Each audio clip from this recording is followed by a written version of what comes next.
दीदी,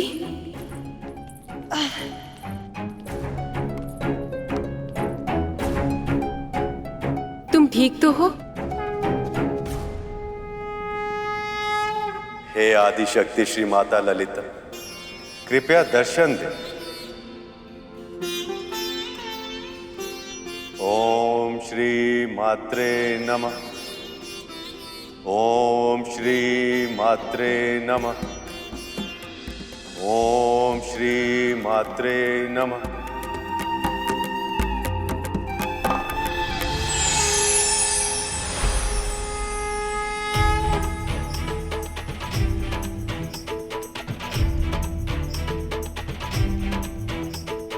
नमो नमो पराशक्ति मां, नमो नमो महाशक्ति मां, नमो नमो पराशक्ति मां, नमो नमो महाशक्ति मां। विष्णु, आपने जिस उद्देश्य से मेरा आह्वान किया है वो मैं जानती हूँ, और इसीलिए मैं आपको अपने स्वरूप का एक अंश प्रदान करती हूँ।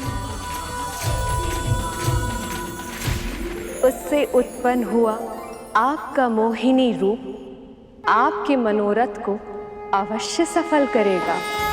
आपका बहुत बहुत आभार माता।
अद्भुत, अद्भुत स्वामी, आप तो मुझसे भी अधिक रूपवान लग रहे हैं।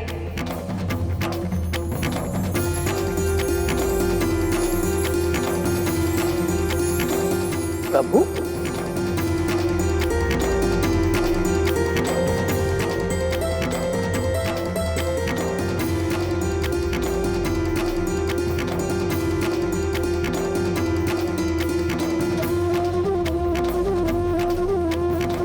प्रभु के इस अवतार ने तो कुछ क्षणों के लिए मेरी सुध-बुध भी हर ली।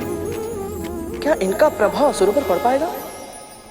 इस अवतार में स्वामी के साथ साथ माँ ललिता की शक्ति भी जुड़ी हुई है, इसलिए अब मुझे कोई शंका नहीं है कि अब अमृत सुरक्षित रहेगा। किंतु ये जानने के लिए मैं भी उत्सुक हूँ कि स्वामी अर्थात देवी ये सब कैसे करेंगी? अमृत मुझे दो, मुझे दो, मुझे पान करना है। मुझे दो, मुझे पान करना है। इस पात्र को कोई हाथ नहीं लगाएगा, इसका पान पहले मैं करूंगा। पात्र मुझे दो। भैया,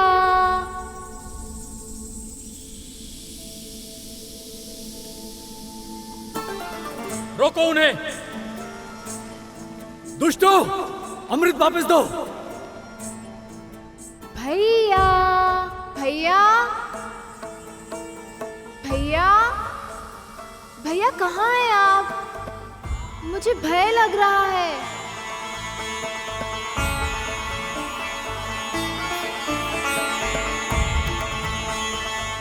भैया, भैया कहाँ हैं आप?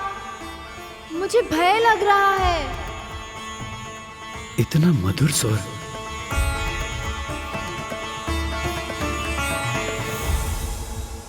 भैया, जब स्वर का ही प्रभाव इतना अधिक है तो फिर ये सब देवी मोहिनी को देखेंगे तब क्या होगा?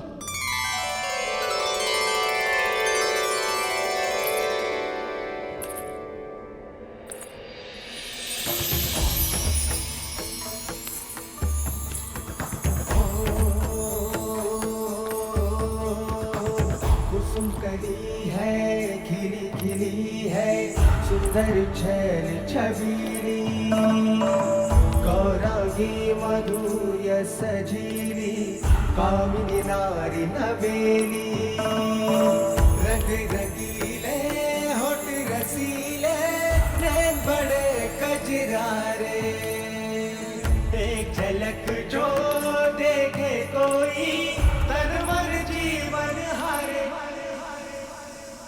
मोहिनी आई मन को मोहने आई, मोहिनी आई मन को मोहने आई, मोहिनी आई मन को मोहने आई, मोहिनी आई मन को मोहने आई।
स्त्री की शक्ति को मैं अच्छे से पहचानती हूँ, परंतु मोहिनी वो अमृत का कलश इतनी आसानी से पा लेंगी, ये तो मैंने कल्पना भी नहीं की थी।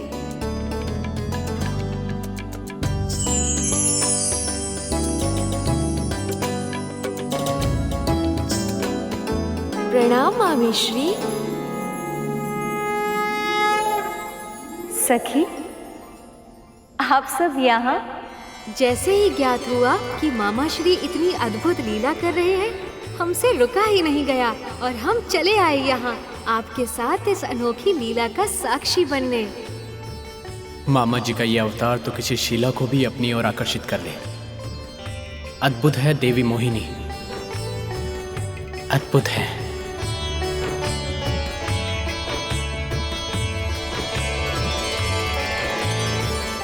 महादेव तपस्या में है सखी, अन्यथा वो अपने सखा की इतनी अभूतपूर्व लीला का साक्षी बनने का अवसर कभी नहीं गवाते।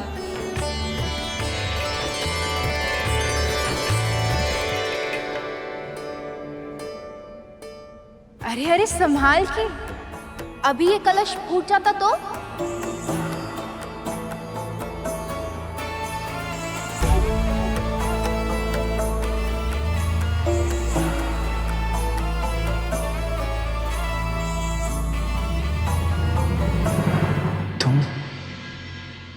कौन हो सुंदरी?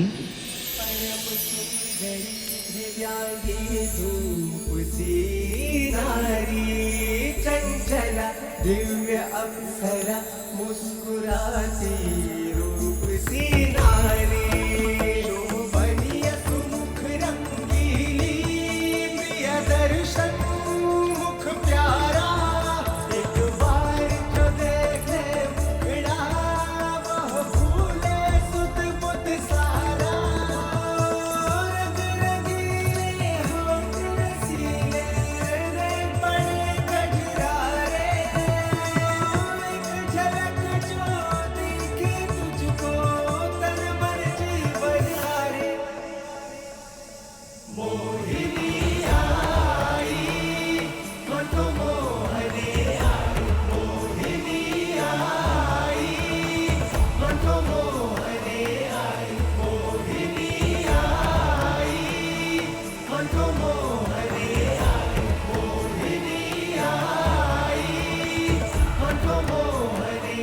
मैं?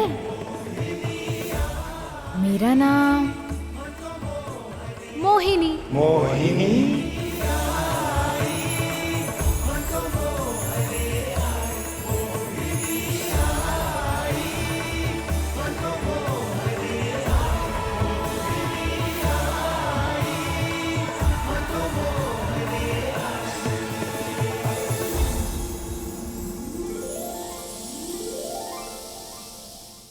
पक्षीराज गरुड़ के साहस भरे कारनामे देखने के लिए चैनल को सब्सक्राइब करें और साथ ही बेल आइकॉन दबाना न भूलें।